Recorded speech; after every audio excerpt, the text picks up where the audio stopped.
Hello and welcome to Gaelic Football Views on CavanTV.com.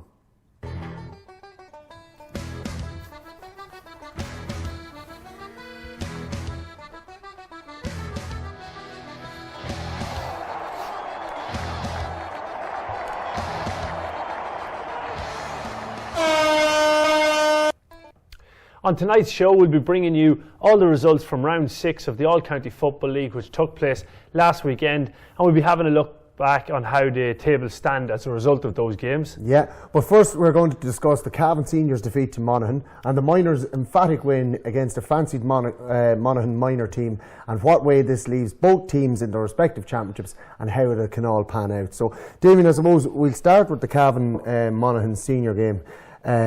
A wonderful game of football. I think it's been the best game of football in the All-Ireland Championship so far, without a shadow of a doubt. The closest as well, and okay, bar Laois and Kildare having a draw.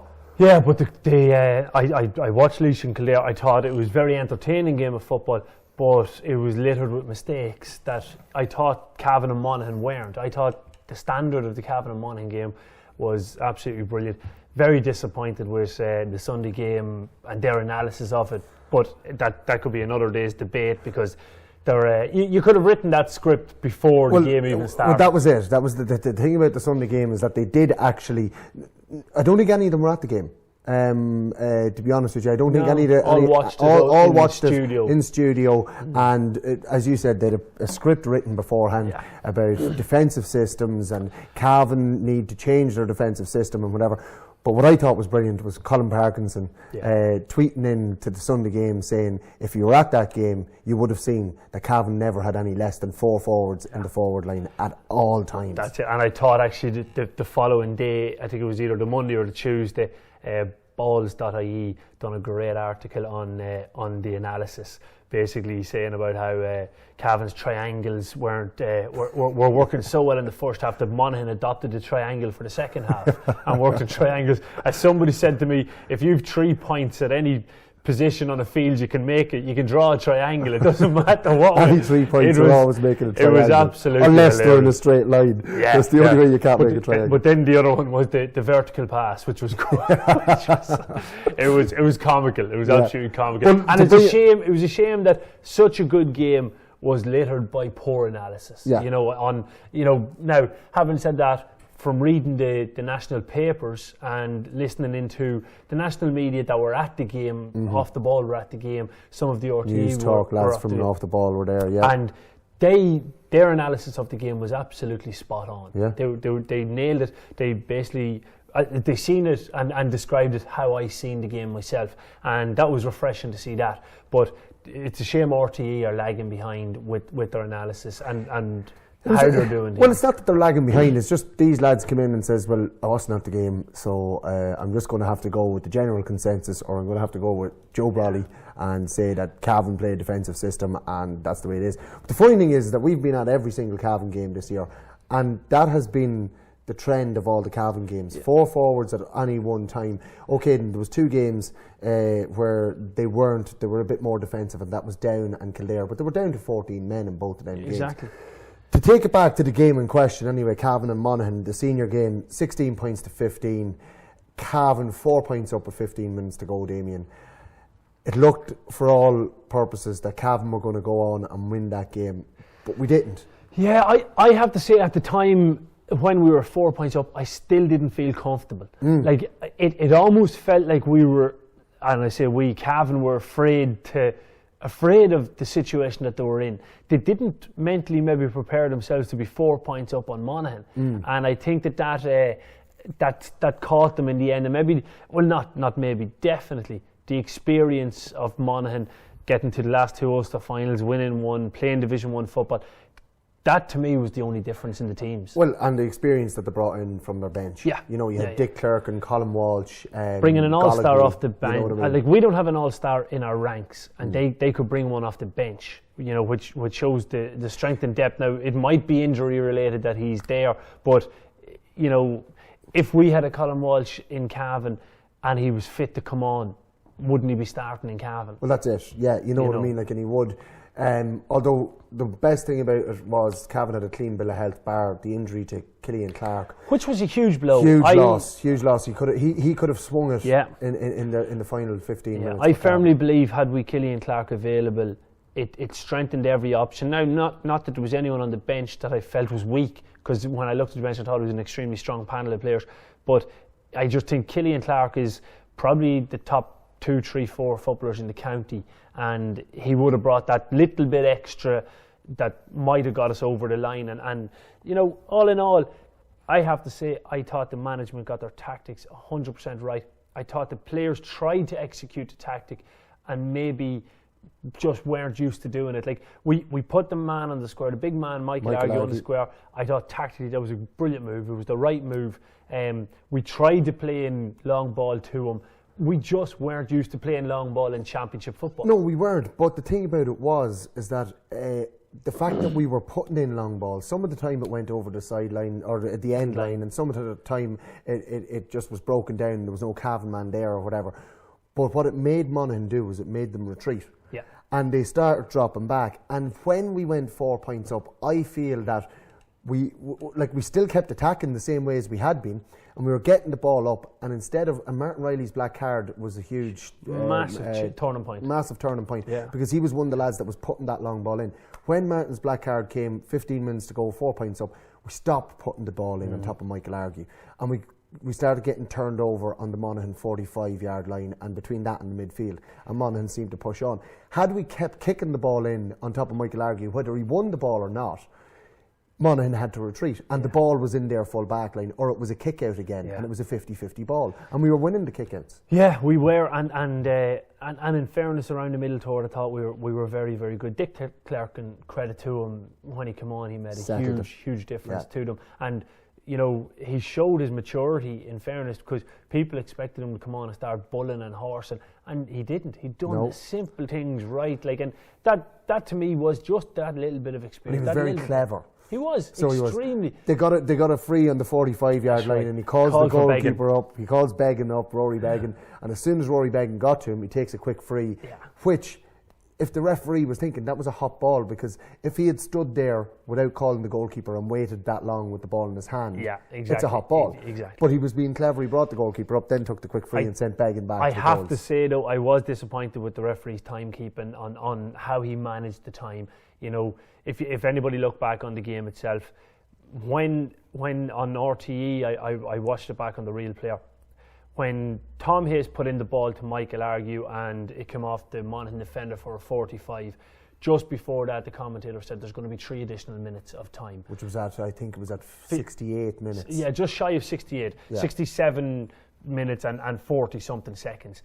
And by the time Raymond Galligan took the 45, and the ball went wide, it was almost 2 minutes later, or it could have been 2 minutes and 3 seconds actually later, when the ball went wide from it, and then Rory Beggan went down with his injury and delayed it even. Rory Beggan went down with his injury before the 45, which was the 2 minute delay, and then from the kick out he took 40 seconds for the kick out. So you were just 12, 13 seconds, 14 seconds short of 3 minutes delayed time, where there was no football played. And that had been after the referee. And yet he still played exactly 3 minutes. That was disappointing for me. Having said that, look, if you're relying on, you know, if you want to guarantee a win in Gaelic football now, you have to be clever. 3, 4, 5 points the better team to be sure of it. Exactly. You know, whereas when it comes down to that, we definitely weren't 3, 4 or 5 points better team than Monaghan. No, and not only that, but there was a few different factors to it, I felt. I personally think that the referee was a bit harsh on Cavan, especially when you see 36 frees to 18 in favour of Monaghan, you know, and there was a lot of sloppy tackling by Cavan and whatever, but there was a lot of sloppy tackling by Monaghan that went unseen. Conor McManus, an absolutely incredible footballer. He won the best in the country, one of the best I've ever seen. He's absolutely incredible. Very clever again. If Fergal Flanagan got close to him, he held Fergal Flanagan, and then if he was getting away from him, he let go of him. If Fergal Flanagan was staying tight to him, he pulled Fergal Flanagan in, fell across him, and he won a free. And the referee, I was disappointed that he didn't cop that, because it was so evident on RTE when you watched it back. The hand holding the jersey. But even the final point that Conor McManus got to win the game, essentially, the one coming on his right foot near the sideline underneath the stand, in real time when I watched it, I thought it was a free out because he just pushed Fergal Flanagan with his left hand. You're not allowed to hand the man off. Yeah. And I thought, even the referee position, he should have seen that as well. Now, having said that, it's very, very rare you'll see a referee give a free against a forward like that. Yeah. So, you know, we're probably clutching at straws there. We are. I think we are. We're looking for something. But to take the positives from it, I've been saying it a long time now. I've been saying it throughout this league campaign. Monaghan, to me, are one of the top 4 teams in this country, and they've been playing Division 1. They ran Dublin to a point. They beat Kerry in their backyard. You know, they've beaten Tyrone. They've beaten Donegal. They're a very, very strong, well-matured, seasoned outfit that if they get the right draw, you could see them in an All-Ireland final. It's not inconceivable to think that they'll be in an All-Ireland semi-final. Yeah. So, like, for us to come that close to them probably brought me back to the league and thought, Jesus, we should have got the promotion into Division 1 and learn our trade because we'd be capable of competing in Division 1. And so that was the positive I took from it. It showed me that we're capable of competing with the best teams in the country. Definitely, without a shadow of a doubt, we definitely can. And as you said, Monaghan, you know, a seasoned team, you know, playing Division 1 and the whole lot. The thing about it is, you know, there's no moral victories in a 1-point loss to Monaghan at the same time. No. You know, we should have, like, I looked over the stats. You can get the stats on ulsterga.ie. And I looked over all the stats. And Cavan dominated Monaghan in all the stats bar one. The score. Yeah, the only one that matters. The only one that matters, the 16 points to 15. Yeah. And we dominated them in all of 10 them. wides. Cavan had 10 wides in that game to Monaghan's 5. Yeah, you know, well. So we created an extra 4 chances. No, we created an extra... we created an extra 9 chances. Yeah. Then, no, sorry, I'm wrong. No, you're right, 4 chances because extra. They had the extra score, yeah. Yeah, so an extra 4 chances throughout the hour. Now, in any game of football, at the top level, that's a big difference in chances created. Like the possession stakes we had, I think it's 64% or something like that. Like, we had a lot more possession of the ball, so it is disappointing. There was one crucial point in the game where Darren Hughes broke through. It was a long ball into the defence and it bounced up in the air, and unfortunately for Jason McLaughlin, he didn't put a foot wrong for the whole game. I thought he was exceptional and he's been brilliant all year, so he has. And it was a 60-40 ball in his favour, and as he went up for it, I think he looked at Darren Hughes, who was coming like a train with momentum, and it was his ball to win. But I don't know what happened. Darren Hughes and anyway took the ball and went by Jason and stuck it over the bar. Goal chance for Monaghan, probably their only goal chance of the game. For me, that set a marker with about 10 minutes to go that Monaghan were going ruthless, bald-headed at it. Yeah, and they were Cavan saying, and Cavan, it was nearly that, you know, Monaghan found a different gear after that. Whereas if Jason had won that and he got busted, it would have lifted the Cavan lads. As even a few Cavan people said, even if he didn't win the ball, had he just gone and met Darren Hughes mid-air or something physical stop him. Now, Darren Hughes is a very big man. Yeah. He's physically very strong, and Jason wouldn't be the biggest. So, you know, I can understand maybe why, but for a determination or for an inspirational tackle, that to lay down a marker. Exactly. To lay down a marker. I'm going to throw my body on the line for this. Now, don't get me wrong. He does week in, week out. Yeah. He does throw his body on the line. It was just a shame. It's just one of those split moments where, and I know I've been speaking to a few people who were talking to Jason, and he's so disappointed about that. I know he won't do that again. No, you can be sure of it. You can be sure of it, because he is an intelligent lad, and he'll have realised that it is those fine little margins. Yeah, well, that's it. You know, and it is. It's all about inches, and he was only an inch or two away from winning that ball. That's exactly it. But I suppose, right, we've analysed the game as much as we can. Well, we could analyse it for an awful lot longer than we have done. Exactly. So we have in the last 2 weeks. But what that means for Cavan now is they're gone through to the qualifiers, Damien. They've been drawn against London just this morning. It's going to be in Ruislip. We have it up on there on the board. It's going to be in Ruislip in London, Saturday the 20th of June at 2 p.m. You're going to be doing the broadcast from Ruislip for that one. So yes, yeah. What is the rest of the draw then? I know that there's 2 sections to the draw. What happens with Cavan then if they do beat London? Yeah, so basically on side A of the draw, you have Cavan, London, you have Leisure, Kildare, Antrim, you have Longford, Carlow, Waterford and Offaly, okay? Right. Now that's side A of the draw. And going through the rest of the provincial championships, you have a semi-final in each of the provincial championships have an A before them. Right. So they go into draw A if they lose. Exactly. And the teams with B beside them go into draw B, which is the other side of it. So if Cavan beat London, then they go into a pot, and with the other winners from round 1A. Okay. And then the losers from the provincial semi-finals, which are, and this is just coming from memory, so forgive me if I'm wrong, but it's Cork and Clare. Cork and Clare. It's Sligo and Roscommon. Okay. It's Dublin, Laois, Kildare. So the winners of Laois and Kildare play Dublin in a semi-final, and the loser of that goes into round 2A. Right. In the provincial. So we have Clare, we have Laois or Kildare. Yeah, because I'm saying Dublin. Sligo. You have Sligo. Probably Roscommon will be Sligo. And I think the last one is Fermanagh Monaghan.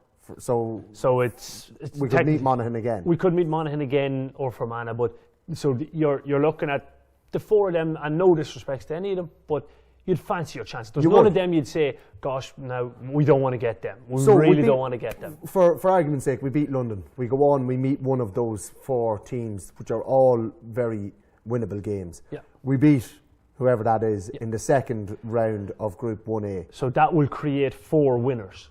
Okay, right. Them 4 winners then go into a draw and play each other. So you have your 4 winners, so it'll be...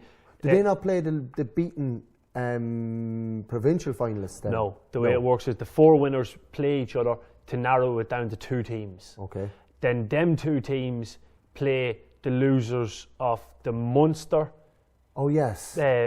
provincial final, which will be more than likely Cork or Kerry, or the losers of the Leinster provincial final, which could be... More than likely will be Meath. More than likely Meath, or Westmeath is the other potential, really, I would say. Because we're giving Dublin a Leinster final here. Exactly, we are. So, essentially, hypothetically, Cavan could go through a path of beating London, beating Sligo, beating then, we'll say, Antrim, hypothetically, Meath, and then end up in a quarter final. Or if they can get through those first 2 games, they could meet basically Meath, Cork or Kerry, and we'd probably prefer to meet Meath at that stage because we probably want to beat Kerry in the All-Ireland final. Exactly, there's no point in beating them until we get to Croker.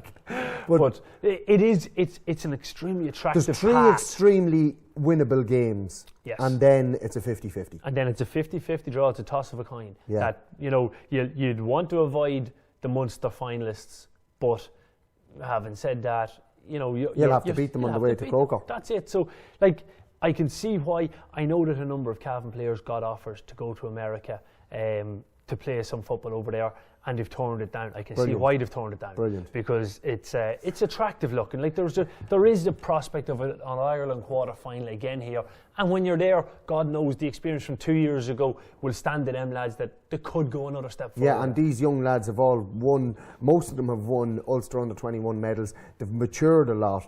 The team itself has matured a lot. I know that they were hurting bad after the Monaghan game, but I've been talking as well to a few people involved, and they've regrouped really well, and I'm delighted to hear that they've been offered trips to America and they've turned them down. That's brilliant. That can only bode well for this senior team. So we'll move on over that, but we'll just let you know again, qualifiers Cavan v London or Cava, as I like to spell it. Cavan v London, 2 p.m, Saturday, June the 20th in Ruislip, London.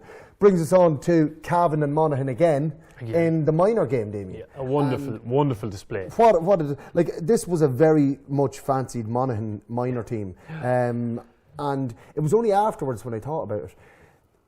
I don't know why they wore a favourites tag going into this game, because Cavan minors had 10 players from the McCrory Cup final. Okay, Monaghan had 10 players playing from the McLaren Cup final. So you've got 10 players playing at that level and 10 players playing at that level against each other. Afterwards I was thinking about it, and I was thinking, 10 McCrorys against 10 McLarens, it has to be in Cavan's favour. Yeah, you definitely think. I think the reasoning for Monaghan being favourites going into it was the simple fact that last year Tyrone were favourites to win the All-Ireland at minor level, and Monaghan beat them. And there's, I think, 7 or 8 of the team started in that game as well. Yeah. So like they were basically using last year as a building platform for this year's team. That was the whole talk in Monaghan. So that's why the expectation was so high in Monaghan this year, that they thought this year's minor team was going to be very, very strong. But they were dealt a massive blow with wing half forward Michael Bannigan. Yeah. And he is their marquee forward. Yeah. He's their top class forward, and he was gone with bust appendix on the Thursday, I think it was, or the Friday. And he had them taken out on the Friday evening, and he couldn't play, obviously. So he was replaced by David Garland on the day. I don't know. But they were like Monaghan. They were definitely favourites.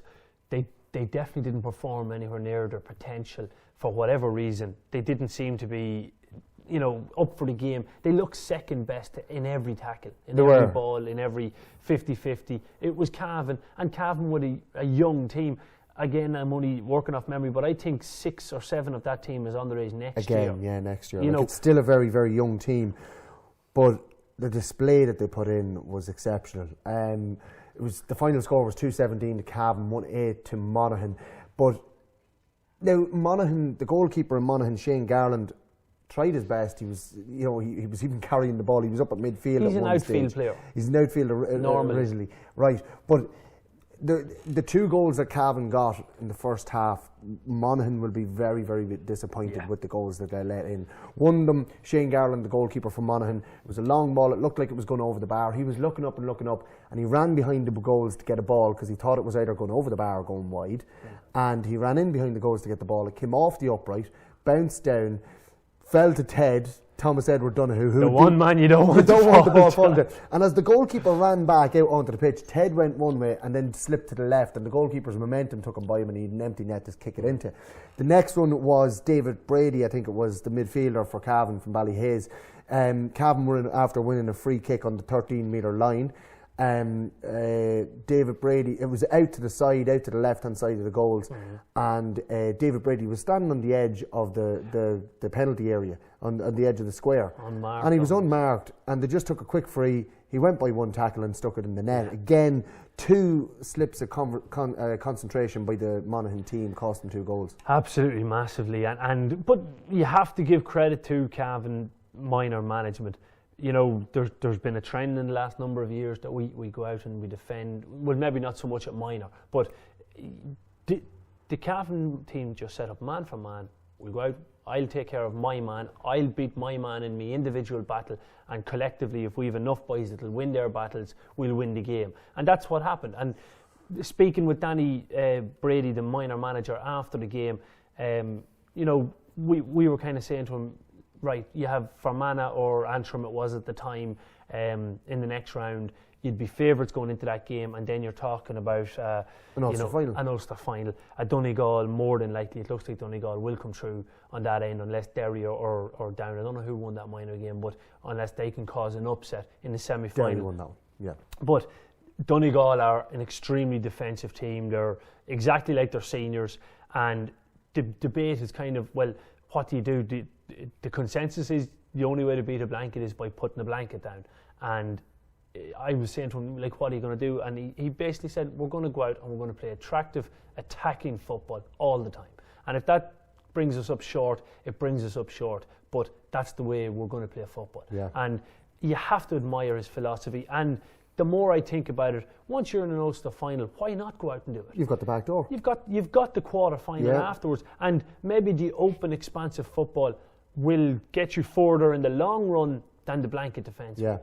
So I have to give credit to them, and they've the safety net of, if they get to an Ulster final, if they beat Antrim, because they will be meeting Antrim, if they've got the safety net of an Ulster final, knowing that if we lose this, we're still in the quarter final. That's you know what I mean? Like, so they can.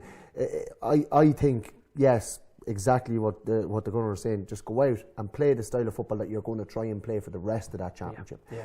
Just on the team, there was some fantastic performances on the day. David Brady and Conor Brady were exceptional at midfield. I thought all the backline. You could go through all the backline. They were absolutely brilliant. The Fortunes, I was so impressed with her defence. David Wilson, they were all like, and considering that they were man for man, they all had one job to do and they did it. But the man of the moment on the day was Ryan O'Neill from Ballyconnell. An absolutely brilliant performance. 4 points from play, and was involved in a lot. Dara Gannon again was absolutely brilliant. Thomas Edward Donohoe finished with 1-1 and was quiet. I love it. I love the fact that we now have a forward in Cavan that you're saying, geez, do you know what? He didn't have a great game. He scored 1-1, but he didn't have a great game. When have we got that before? Like you're talking about going back to the J.O.s and the Larrys and these sort of forwards that were just so explosive, so talented, so dangerous when they get the ball that all they need is 1 or 2 chances in a game and they will kill it. There was games where you looked and you'd be going, Jesus, Jason Riley needs to come off. Jason Riley's doing nothing or whatever. Then the next thing is bang, bang, 2 goals. Yeah. And that's the type of player that Thomas Edward was. 5 of the forwards scored. Yeah. Robbie Fitzpatrick, a full forward, got 3 points. Owen Cooney got a point. Dara Gannon got a point. Ryan O'Neill got 4. Shane Moyna, I think he was dropping back a lot of the time. Yeah, I think his role was get out and work. Yeah. Work around the middle toward, get on breaking ball, run yourself into the ground, and he done it. He done it very well. Without a shadow of a doubt. The funny thing being that 3 backs scored as well. Yeah, but they constantly attacked. Like Dylan Raythorne, I thought was excellent at wing half back. And I just thought the whole backs. I was so impressed. We'd have to name them all. Like Patrick O'Reilly, corner back. He's from Kilnagarry, I think it is. No, Crushlaw. Oh, Crushlaw, sorry, yeah. That's the corner back that came on in the McCrory Cup final and did that wonderful tackle to get set up the second goal. Patrick O'Reilly, he was wonderful. He got a point. Donald Monaghan, the captain, full back. There's one to watch for the future. Jesus, absolutely. I hope he sticks with it because he's an absolute unbelievable talent. Fergal O'Rourke again, very solid in goals again. Yeah. Luke Fortune, Dylan Raythorne, as Damien mentioned, he got a point as well. Shane Fortune at centre back, and David Wilson also got a point as well. Yeah, it's a very big, physical, strong half back line there, and they've got the attacking options coming up from there. Not to mention the potential that they have coming off the bench. Yeah. Like some of the players that come on, I know from Killincare, like Louis Fay Cooper is as good a minor as I think I've ever seen defensively, and yet you'd look at the team and go, who would you take out? And even speaking to him, he was saying the same, like, look, I'm going to keep pushing for a place on this. I'm not going to give any of them an easy spot, but I don't mind being number 7 to that sort of quality. Absolutely. You look at Connor Smith from Killygarry. Yeah, like he'll be coming back out of his injury spell within the next week or so. He'll be fit to play some role, and you imagine the forwards lining up there looking over the shoulder to see Connor Smith. You've Dara Kennedy maybe coming back in there as well. You've Paul Leddy sitting on the bench. Rhys Clark will come on. Yes. And Rhys Clark was another wonderful wee footballer. Brilliant. Like Cooney in the full forward line was brilliant as well. I thought his movement was excellent. Every time he got the ball, he was dangerous. There's so much talent in that minor team. It's wonderful to watch. So next up for the Cavan Minors is Antrim, and that game is on the 21st of June, Sunday the 21st of June in Kingspan Breffni Park, and that's going to be before the Fermanagh and Monaghan Ulster semi-final, which means that it is at Cavan Minors 2:15 on Sunday, June the 21st in Kingspan Breffni Park. Again, I'm saying this is going to be a packed house as well for an Ulster semi-final, and especially for Fermanagh and Monaghan, they don't have far to travel, so get in and support this minor team. Yeah, it'd be brilliant. It'd be brilliant to see something similar in the numbers, and then if you have a good day in Kingspan Breffni Park, there's no nicer stadium in Ulster, in my opinion. I thought you were the Breffni Bowl, as we referred to it. The Kingspan Breffni Bowl. But I thought when you said, a lovely day in Kingspan Breffni Park, there's nothing better than just after the match going out to Butler's Bridge and having a pint with Peter in the highball in. Where else would you go? Where else would you go after a game? Exactly. So look, that's as we say, the minors, the seniors. That's a look back on it, all done and dusted. So we go to a quick ad break and join us in part 2. Provides 4-star accommodation on the edge of Cavan Town. Located conveniently on the Dublin Road, just 60 minutes away from Dublin. With 85 beautifully appointed bedrooms and a number of luxurious suites. We offer wedding packages. With our 1 wedding a day policy, we guarantee to make yours a special day.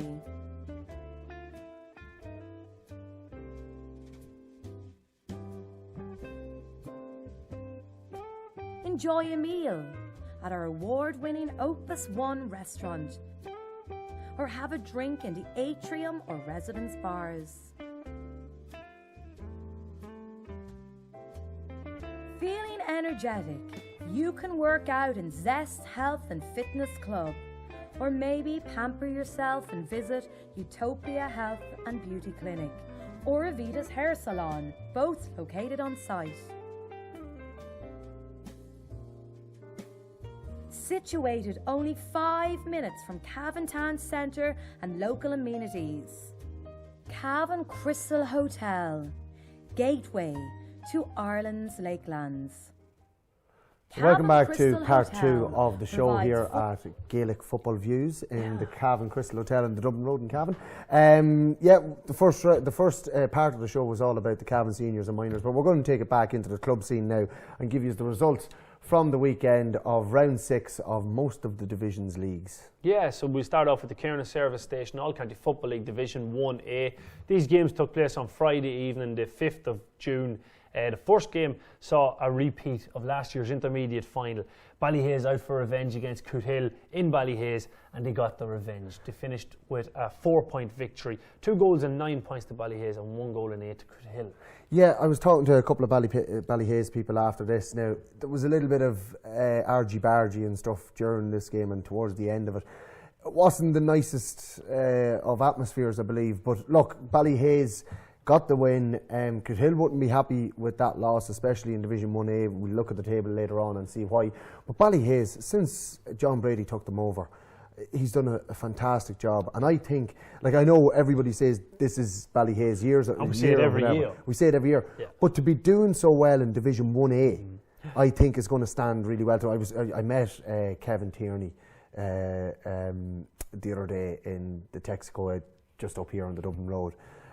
Himself and your brother-in-law, and the man is up here. He's just huge. I thought he was wearing an American footballer's outfit because he's just the padding. Because down here he is slim, up here he is just massive, and I'd say that's one to watch this year in the championship. It'd be great to see him in a Cavan jersey. Unfortunately, I think he's heading away for a bit of a long extended holiday, and that's why he's not committing to county football for the year. But he's some addition when he's on top form. Like he's a marquee forward, and it'd be great to see him. But Cootehill, I believe, were under strength going into the game. They were missing a few players. They wouldn't have been at full tilt, but they're going to need to get at full tilt very quick, as we'll see in the table very soon in a right, wee bit. Yeah. The next game saw Lacken taking on Castlerahan, and this was down in Lacken. Lacken won this on a scoreline of 3 goals and 7 points to 2 goals and 2 points for Castlerahan. That's an amazing win for Lacken, and to keep Castlerahan to 4 scores, 2 goals and 2 points. 4 scores and 7 years ago. Yeah, 4 scores and 7 points. 3-7, 16 points to 8. You know, it was double scores. That's probably one that would surprise you, because Castlerahan are a top shelf team in Cavan. Now top shelf. Top shelf, yeah. So were you to shop on the top shelf? No, I had to think of it down before I put my foot in it. But Castlerahan to me are capable of winning a senior championship. I said it last year and the year before. If Lacken kept everybody fully fit, they have the possibility, they have the capability of winning a senior championship. That's a good result for the Lacken. Huge result for Lacken, and well done to all the lads down there. Yeah, so Ballina then were taking on Mullahoran. Again, it was a weekend for low-scoring games, because now, if you remember Friday night, it was very, very windy. There was a lot of rain fell as well, so conditions weren't ideal for games of football. You making an excuse for the next loss, the team that lost? Oh no, I'm just commenting on the fact that there's. Well, we have one team that got over 10 scores so far, and that's it. Yeah. And there wasn't a lot of them across the entire leagues. But Ballina were taking on Mullahoran, and Ballina at home came away with a 3-point victory here on a scoreline of 10 points to Mullahoran's 1 goal and 4. Again, another team kept to only 5 scores. Mullahoran only scored 5 times, goal and 4. Ballina, again, they've really cemented themselves as a senior club. Like, winning the championship in 2013 was probably, nobody would have thought that was going to happen. But since then, they've really cemented themselves, and you know, it's a great result for Ballinagh. It is, and they're a top shelf team as well. They're a top shelf team. Yeah, well, look, I don't know what kind of magazines you've been looking at, but I've never seen Ballinagh in a magazine on the top shelf. You don't know what you're missing. The next game saw Ramor United taking on Kings Court down in Virginia in Dolan Park. Yeah, and Ramor came away with a victory here on a scoreline of 11 points to Kings Court's 8. Another good win for Ramor. Yeah. And, you know, they're motoring well. Yeah, look at Ramor, again, another team was capable of winning a senior championship. And like Castlereaghan, it has to happen in the next couple of years because they're knocking at the door. And they're kind of like Ballyhaise that we've been talking about for a while. You know, they're capable of doing it. They should be doing it. They will do it. Ever the bridesmaid, never the bride. Exactly. But they're going well this year. They're putting together a bit of consistency, which is probably has been lacking in the past. So that's a good win for Ramor, and well done to them. Kings Court, Kings Court has a strong team out. Actually, I seen this. I was following it on Twitter. And they had Alan Clark, they had Philip Tinley, they had Barry Riley. You know, they had pretty much everybody that you'd expect them to have come championship, except Colm Smith. I reckon he'll be back over from London. Right. After, he'll be available for them come championship. But Joe Dillon, I think, was missing as well. I don't know what his situation is on injury, if he'll be back in time. But again, you know, Kings Court, you wouldn't rule them out. Exactly, you couldn't rule them out. You know, like it's they're going all right in the league. It's championship that they'll be gunning for, especially after last year's loss. And they are a championship team. Yeah, they always have been. The last game in Division 1A saw Lavey taking on Cavan Gales out in New Inns, and the home side came away with a very important victory here. Lavey winning on a scoreline of 2-7 to Cavan Gales 1-6. As you'll see from the table, that was a huge 2 points for Lavey. Massive 2 points for Lavey, and you know, you're looking at Cavan Gales and 1-6 points. It was just a bit. I don't know. Like you can see the table anyways up there in front of you on the screen. Ramor sitting on top with 10 points with 6 games played. Castlereaghan, that loss, they really hurt them, I suppose. That's their first loss, and that leaves them on 8 points, and Ballinagh on 7. But if you look down the bottom, Cootehill on 4 points, Cavan Gales on 4 points, Mullahoran on 4 points. Then you have Lavey on 5, Ballyhaise on 6, Kings Court on 6, and Lacken on 6. So there's 2 points separating 7 teams. You know, it's that's good. There's going to be a wonderful finish. There's 3 games left in the All County Football League there, and it's definitely going to be an exciting end. Who would have thought at the start of the season that you'd be looking at Mullahoran and Cavan Gales looking like they're going to be fighting relegation? You know, and that's what they're at this moment in time. Now, having said that, it's still not beyond possibility that they make a semi-final. That's it. But they're currently fighting relegation, sitting down the bottom of the table, and you just have to wonder what is going on there. What's happening? Well, like they did lose their manager in Donnelly. Donnelly left them when his wife had her baby prematurely. But they have been trying to get a manager. I know that Cormac Nelligan has been taken. But they got a manager. They got a manager. They've got a manager, and that manager is Dom Corrigan, who led Clontibre to the Ulster final last year. So the Fermanagh man, he's won numerous McGrory Cups with St Michael's and Enniskillen, and he also managed the Fermanagh senior team. A very, very well-respected manager.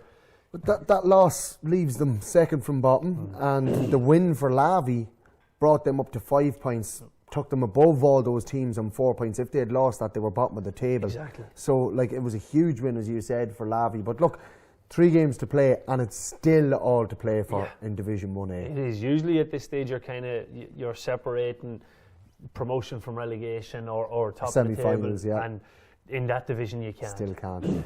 So that anyway is Division 1A looked at. So we're going to move on now to Brady's of Arva Volkswagen ACFL Division 1B. These games all played on Friday night in round 6 as well. And the first game saw Drumlane taking on Crushelaw down in Milltown. And the home team, Drumlane, came away with a great victory here. 1-10 to Crushelaw's 1-6.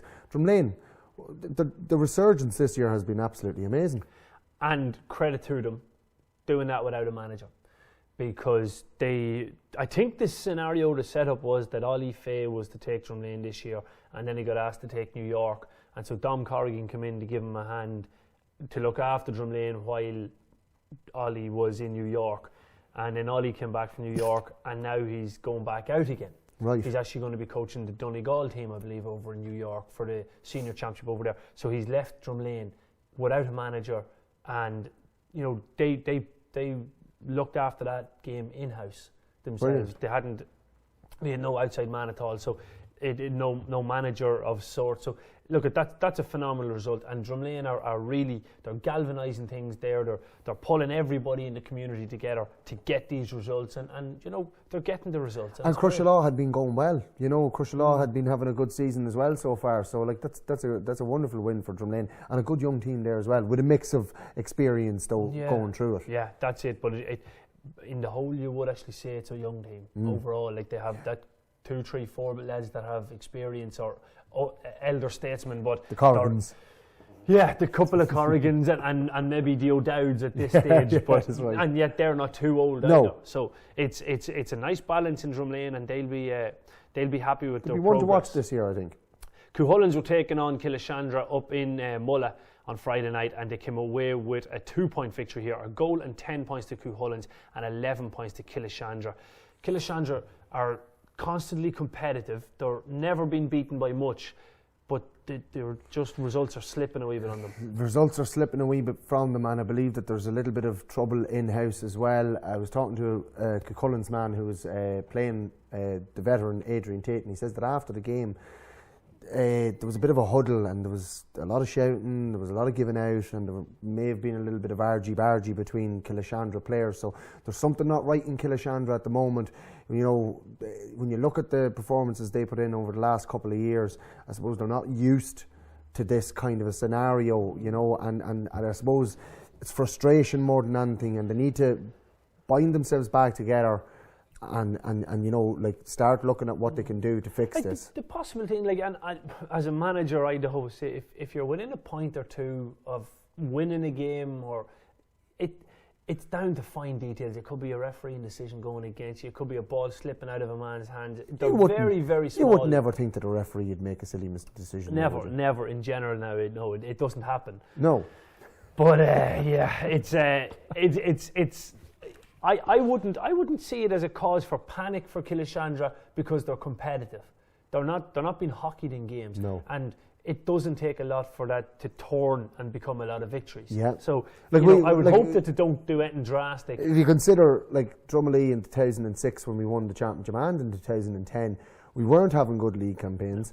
The next thing is, come championship, I think in 2010 we lost to Lara, and then we struggled to beat Kill, I think it was.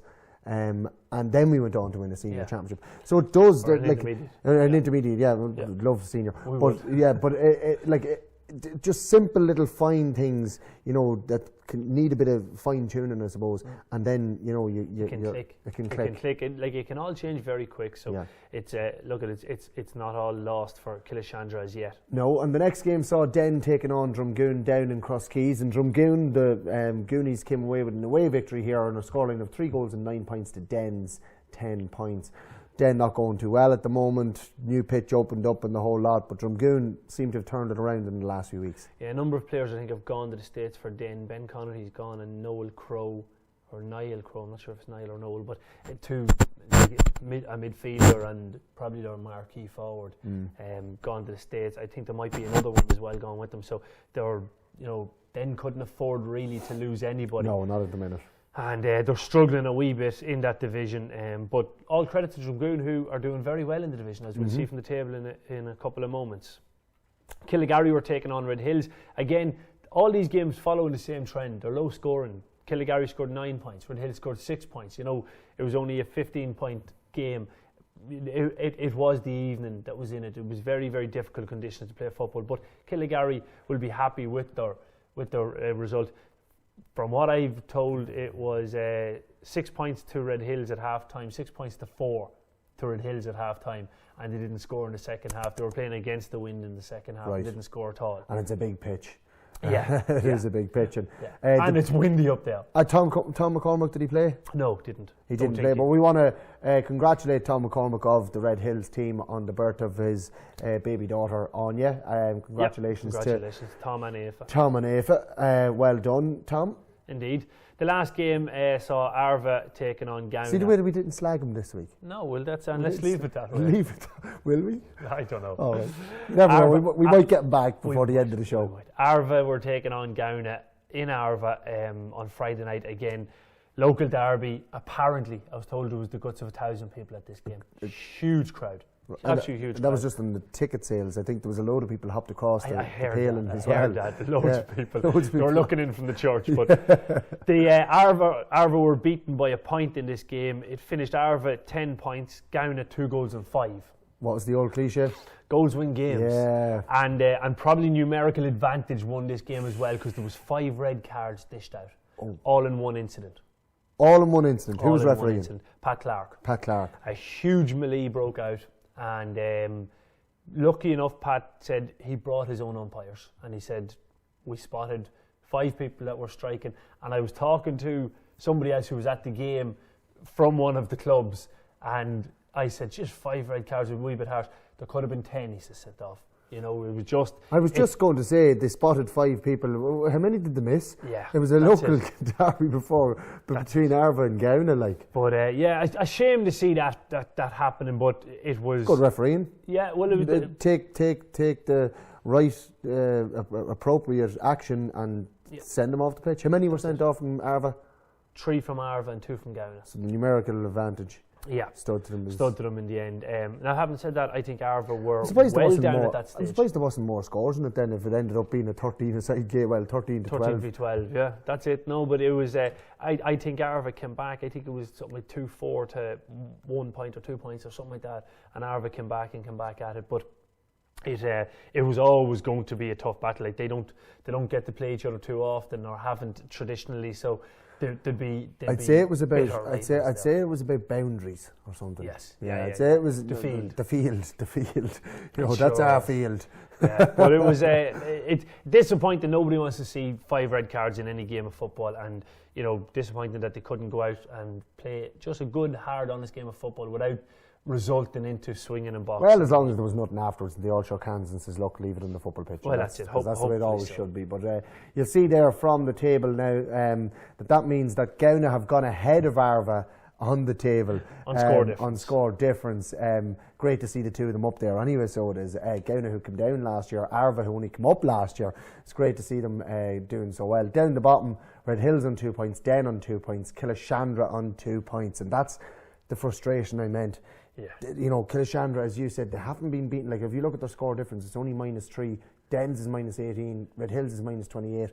They haven't been beaten by a lot in their games. Yeah. It's just, you know, and that's probably the frustrating thing for them, and that's probably why they had that little bit of... possibly the fact that there's 3 points between them and Killigary, you know, is now getting to the worrying point that there's a gap appearing. And even with 3 games left, you have to pick up 4 points to go ahead of Killigary, presuming that they get none. That's it. So you need to win 2 out of your last 3 games to have any hope of getting out of that relegation battle, because bottom team gets relegated and second and third from bottom play off. Yeah, exactly. So it's something that them 3 teams, you know, it looks like, bar something strange happens, that will be the 3 of them are basically fighting now to see who gets the chance for a playoff.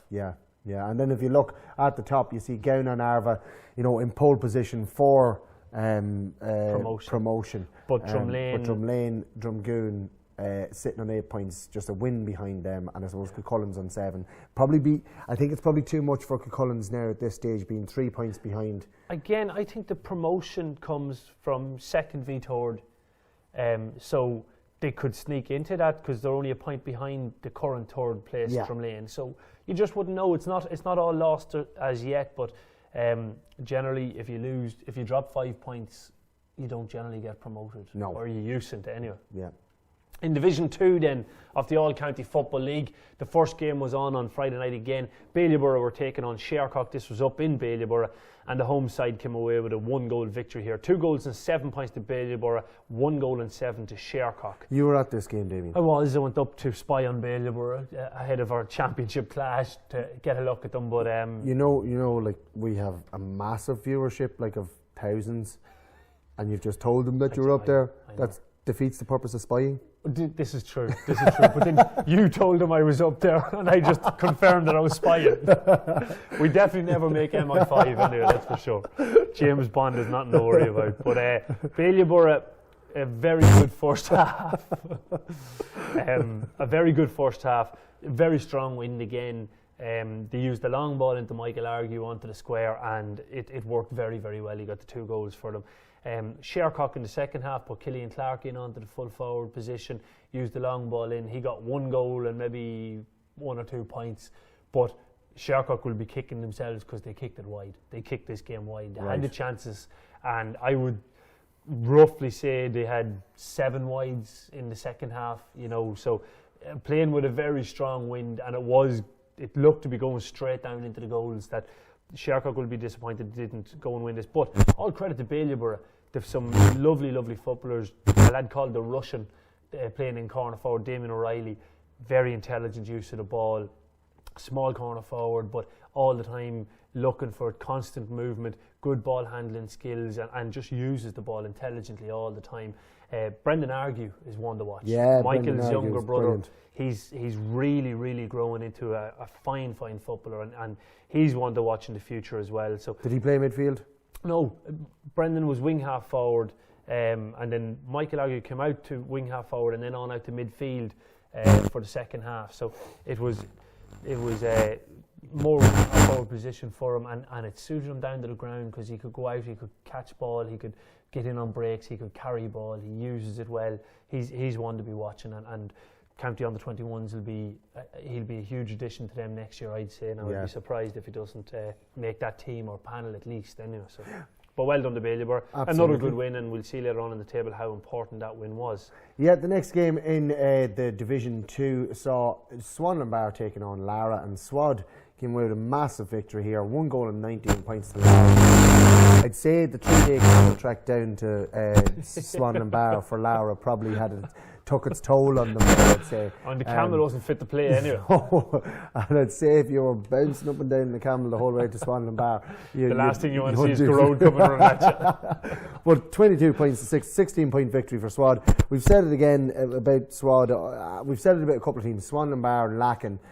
If they've got a full squad available to them, they're well, the juggernaut from the West is just unstoppable in Division 2 at the minute. Like they're not just winning games; they're beating teams. They're really putting hammers down on teams. And then you go into the Breffni League and they're being hammered themselves. And you're like, what's happening here at all? Yeah, well, there's a number of factors, I'm sure, but one of them is GMAC. Yeah, the GMAC. But look at, as we see, Swanland Bar. He is like cruising. A GMAC bloody Jeep, so he is. The GMACs in America. Yeah, he is like one of them coming towards the G-Wagon. Yeah, the G-Wagon. The third game in Division 2 saw Belturbet taking on near neighbours Butler's Bridge. And this finished up in a draw in Belturbet. It finished 11 points apiece. I was speaking to a few from Belturbet and some from Butler's Bridge on this. Did Gio play? Gio played. Did he? Yeah. There's no goals scored? No goals. He had lots of goal chances. A couple drifted over the bar, but he was going for goals is what I'm told. He's always going for goals. But he was playing in full forward, I think, and a constant danger. At 39 years of age, he's still a danger inside there. But from what I've heard, the county men all played well. Fergal, Flanagan, Damien and Bud all played very well, as you'd expect them to be able to do. Yeah. And I think Belturbet had a lead. They could have been up by 4 or 5 points. Belturbet had a lead and let them back in it. They were leading by 4 and just couldn't close out the game. And Butler's Bridge, credit to them, came back and drew level in the dying minutes. So good result for Butler's Bridge there, I suppose. They didn't need to pick up another defeat. No, and both teams will be happy with a draw in a local derby like that, so they will. Nobody gets the main bragging rights in that one, so they don't. Exactly. The last game in Division 2 saw Ballymacue taking on Drumalee down in Ballymacue. Ballymacue came away with a huge victory here against Drumalee. It was 2 goals and 15 points to Drumalee's 8 points. It's a 21-8 victory. It's a 13-point victory in favour of Ballymacue. It's a very disappointing result for Drumalee. It is, again. It is disappointing. A very much depleted squad. And look, there's probably not much more we can say about it. They're not on full. They're not firing on full. They're missing cylinders. a lot of players. A lot of players injured. A lot of lads out at the moment, and hopefully they can get them back for the last 3 games of the league, and maybe get them back for the championship as well. They got them back for the last 2 games, maybe, because their third last game was against Killincare. So. But no doubt, you can be sure they'll all be out against Killincare. And good to see it too, because look, we Drumalee need to turn the corner a wee bit now. But Ballymacue, Liam Buchanan, again, just lighting up the stage. He was meant to go to America and he decided he was going to stay instead. Unfortunate for the Cavan panel, because he had left the Cavan panel because he was going to America, and then at the 11th hour decided to change his mind and stay.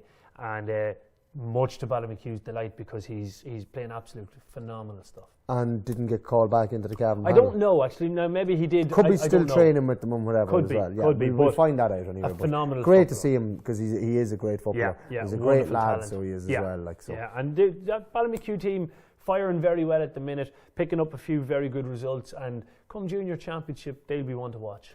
Yeah, and just you mentioned junior championship, Drumalee will be playing in the senior championship, and it's going to be very, very tough for them, and I hope that they get all their players back for that one. So, top of Division 2 there, you can see on the table there, St Mary's the Swad, sitting pretty on 12 points. Look like they're going to be getting promoted up to Division 1B. The only team in all 4 divisions that haven't dropped a single point. In ACFL division. Yeah. Yes, in the All-County Football League. Yes, sorry. Baileyborough sitting on, Baileyborough sitting on 11 points. They've won 1 game. They're unbeaten though as well. And then you look down to the bottom of that table, Drumalee sitting on 0 points, Muncher on 2, Lara on 3, and Killincare on 3. So there's a lot of big games to come up in the next few weeks. Killincare have a game in hand on the other teams there, and Muncher Connacht. So you have it, just looking at it, Damien, you have a chance to go up to 5 points, winning your game in hand. Yeah, that's it, which I think will be played on Sunday the 21st of June. So it'll be all to play for. That's an important game, because both Muncher Connacht and ourselves. That'll be after the minor game, will it? Yeah, that evening. Right. And will you have the young minor from the Cavan team, young Lou? Don't know. I've no idea. We'll find out, I suppose, closer to the day. We will indeed. So that brings us on now to the Riverfront Hotel ACFL Division 3 Round 6. All these games played on Friday night as well. You have the table there from Division 2 up, but we'll bring you, it'll come back to the beautiful Damien and me. There we go, beautiful Damien and me. And the O'Neill's football. Beautiful of us all. That's what we want to see. Yeah, so the first game, the first result we have there in Division 3 from Friday night is Shannon Gales taking on Curla, and a local derby, and another win for that team that just, surprised us every so often. And what a win. I'm delighted to see that. This is absolutely brilliant. Curla 1 goal and 11, Shannon Gales 11 points. This played down in Shannon Gales' backyard. In Black Lion. And a wonderful win there for Curla. Absolutely brilliant. And it's great to see Curla picking up results, picking up wins, making progress. Not that we've betting against Shannon Gales, but everybody wants to see Curla.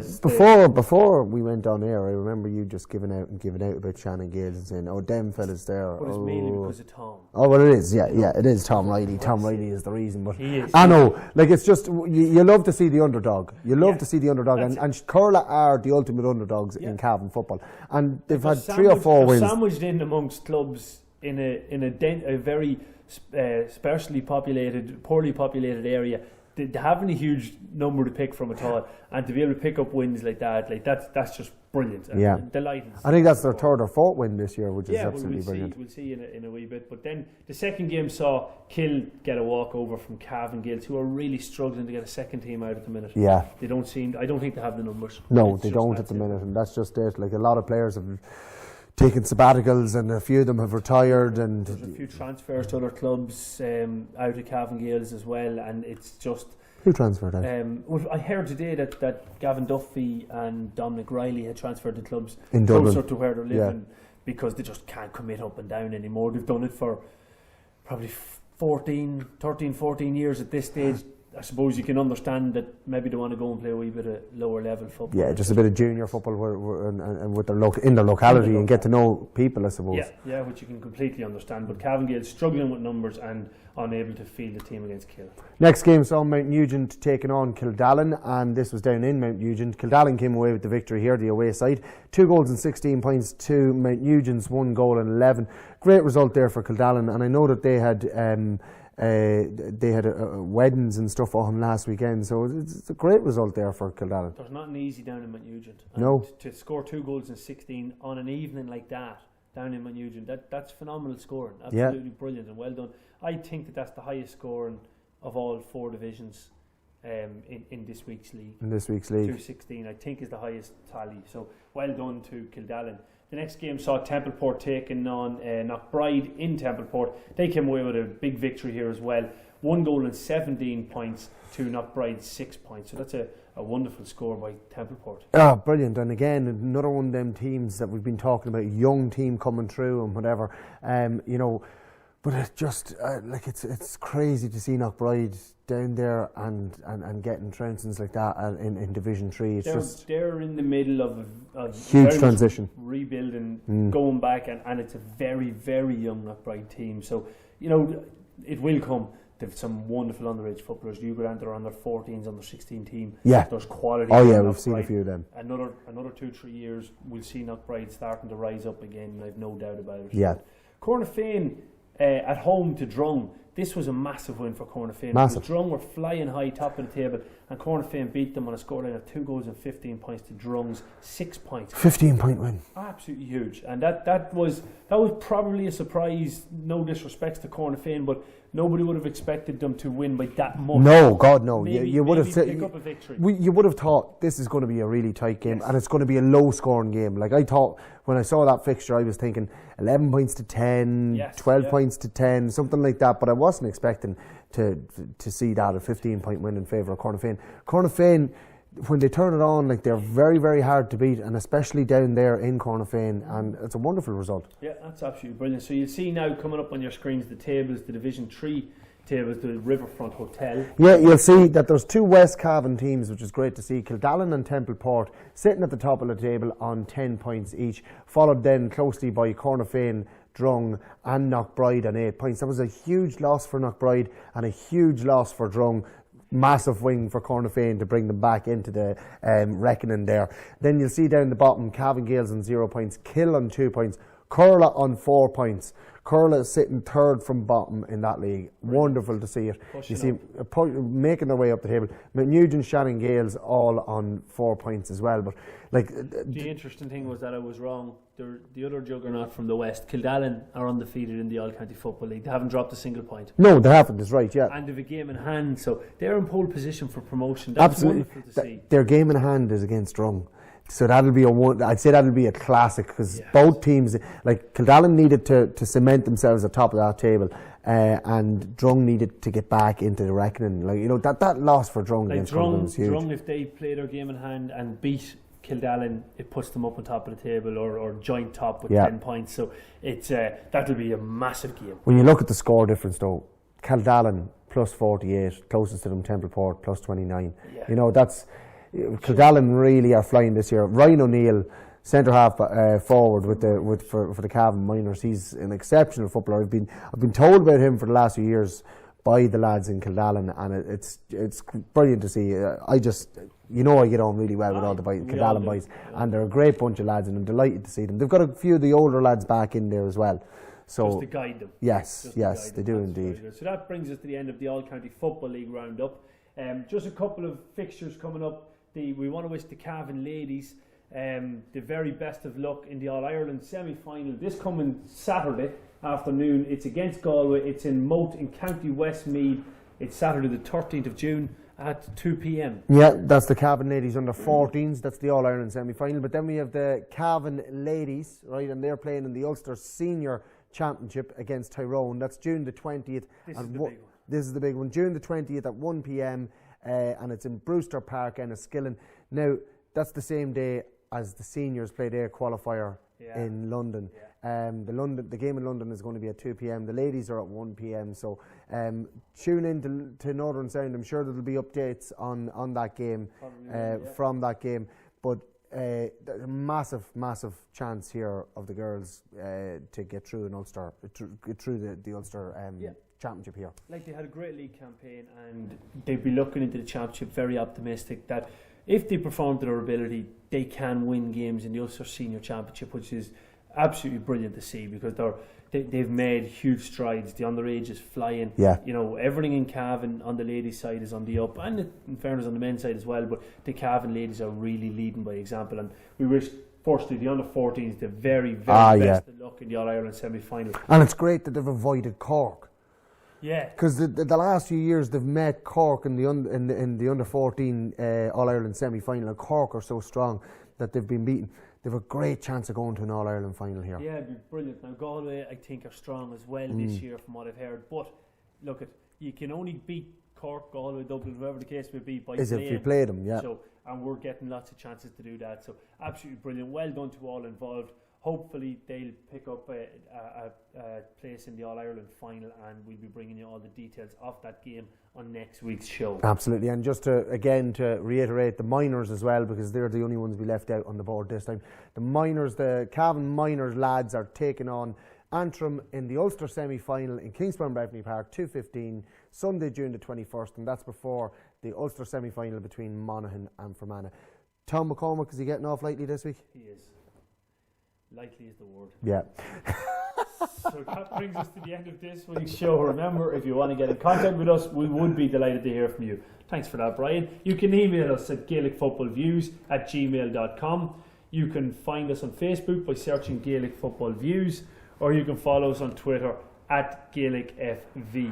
Yes, so look, that brings us to the end of this week's show. So until next week, it's good night from me, and God bless.